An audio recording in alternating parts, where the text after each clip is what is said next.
Hello, people. Hope you are healthy and fine. So, today we are going to learn about Paschimottanasana. It means posterior region of the body. Means जो आपका back होगा okay वो पूरा bend होगा forward की तरफ उस posture को कहेंगे पश्चिमोत्तानासन हियर पश्चिमा मीन्स posterior और back of the body Uttan means stretch up and asan means as we know posture. So Paschimottanasana जब हम अपना बॉडी का बैक जो है वो फॉरवर्ड करते हैं बेंड करते हैं राइट फॉरवर्ड बेंडिंग करते हैं उसको कहते हैं पश्चिमोत्तानासन. सो इसका प्रोसीजर क्या है जैसे कि आप पहले स्टेप में देख रहे हो कि आपको नॉर्मल बैठना है बेड पे ओके और आपके जो लेग्स होंगे वो ऐसे स्ट्रेट होंगे जैसे कि इस पिक्चर में शो हो रहा है और आपका जो हैंड होगा ओके जो हैंड्स होंगे आपके वो रेज होंगे अपवर्ड ओके क्योंकि आपको बेंड होना है इसलिए आप जितना स्ट्रेच होगे अपनी बॉडी को जितना स्ट्रेच करोगे उतना ही आप आगे बेंड हो पाओगे.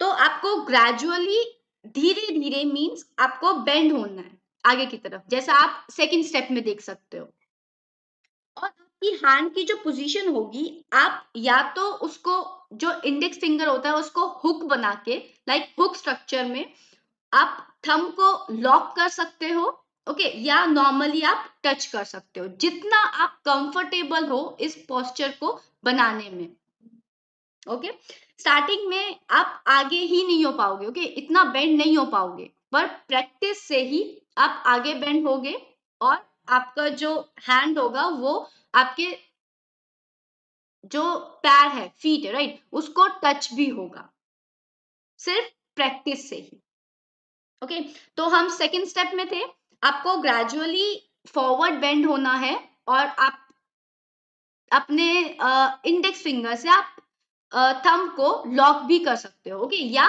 टच कर सकते हो टच करने के बाद जो थर्ड पोजीशन है वो आपकी फाइनल पोजीशन है इसमें आपके जो एल्बोज होंगे वो मैट को टच करेंगे ओके जो आपकी नोज है या आप कह सकते हो आपका हेड वो भी बेंड होगा आपके नीज पे या बेंड होगा या टच होगा ओके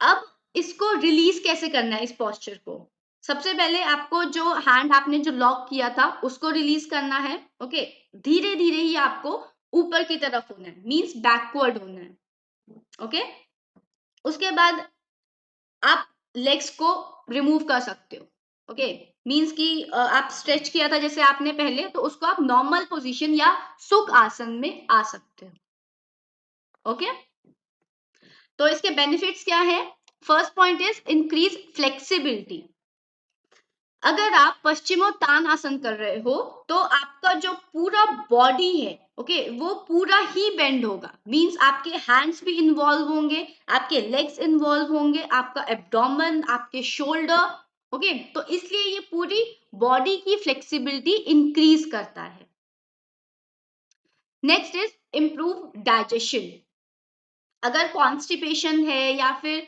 डाइजेशन की कोई प्रॉब्लम है तो वो भी इम्प्रूव होगी इस आसन को करने से नेक्स्ट इज बैक एक अगर आपका जो बैक में पेन है ओके तो वो भी रिलीव होगा धीरे धीरे अगर ज्यादा है या फिर आपको इंजरी हुई है तब आपको ये नहीं करना बट नॉर्मली पेन है और आपके डॉक्टर जो है वो सजेस्ट कर रहे हैं कि आपको आसन करो या योगा करो तो पश्चिमोत्तानासन से बैक एक जो है वो रिलीव हो सकता है next point is reduce headache and anxiety ये पश्चिमोत्तानासन ये पोस्चर क्रिएट करने से आपका हेडेक और एंजाइटी मीन्स घबराहट होना ओके वो भी रिलीव करता है next is strengthen the spinal cord abdominal region जैसे कि हमने फर्स्ट पॉइंट में पढ़ा था फ्लेक्सिबिलिटी इंप्रूव करता है तो वो स्ट्रेंथ भी प्रोवाइड कर रहा है आपके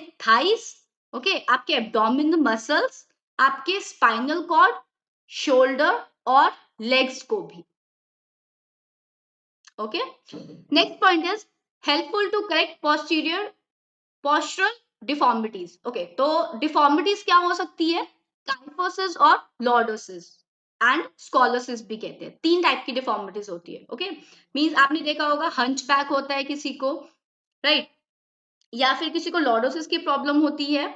जैसे आपने देखा होगा जेठालाल, मतलब जो तारक मेहता आता है शो, उसमें बागा को है, ओके, वो डिफॉर्मिटी है उसे, राइट, उसमें शो किया गया है कि उसको डिफॉर्मिटी है, तो उसको लॉर्डोसिस कहते हैं।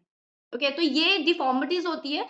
अगर आप इस आसन को करते हो, ओके, पश्चिमोत्तानासन को करते हो, तो ये डिफॉर्मिटीज भी धीरे धीरे कम हो सकती है। ओके, और ये क्योर भी करती है कि आगे होगी भी नहीं आपको। ओके, अब है प्रिकॉशंस। सबसे पहले है आपको एक्सेल करना है।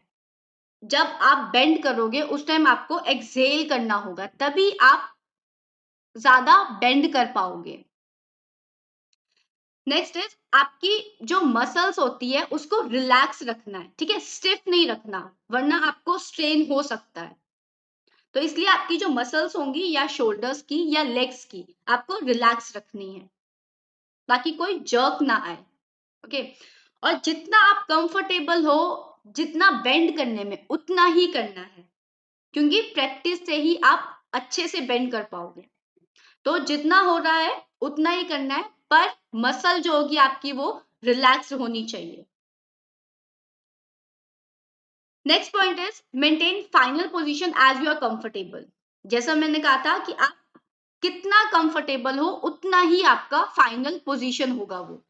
ओके, और आपको नीज बेंड नहीं करनी है, मतलब नीज ऊपर उठेंगी, राइट, आप बेंड करोगे तो वो नहीं करना।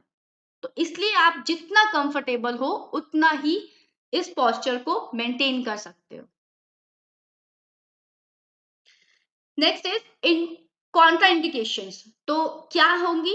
जब आप ये आसन करोगे तो आपको सोचना है या फिर आपको पता होना चाहिए कि अगर किसी इंडिविजुअल के लोअर बैक में इंजरी है, ओके, या उसकी सर्जरी हुई है, या उसको कोई प्रॉब्लम है, जैसे क्रॉनिक इंजरी होगी या अक्यूट इंजरी हो गई, ठीक है, या फिर उसके स्पाइन में प्रॉब्लम होगी लाइक स्प्लिट डिस्क वगैरह, या फिर लिवर में प्रॉब्लम होगी, तो उनको ये आसन नहीं करना। Okay, hope you understand this आसन, राइट? Thank you.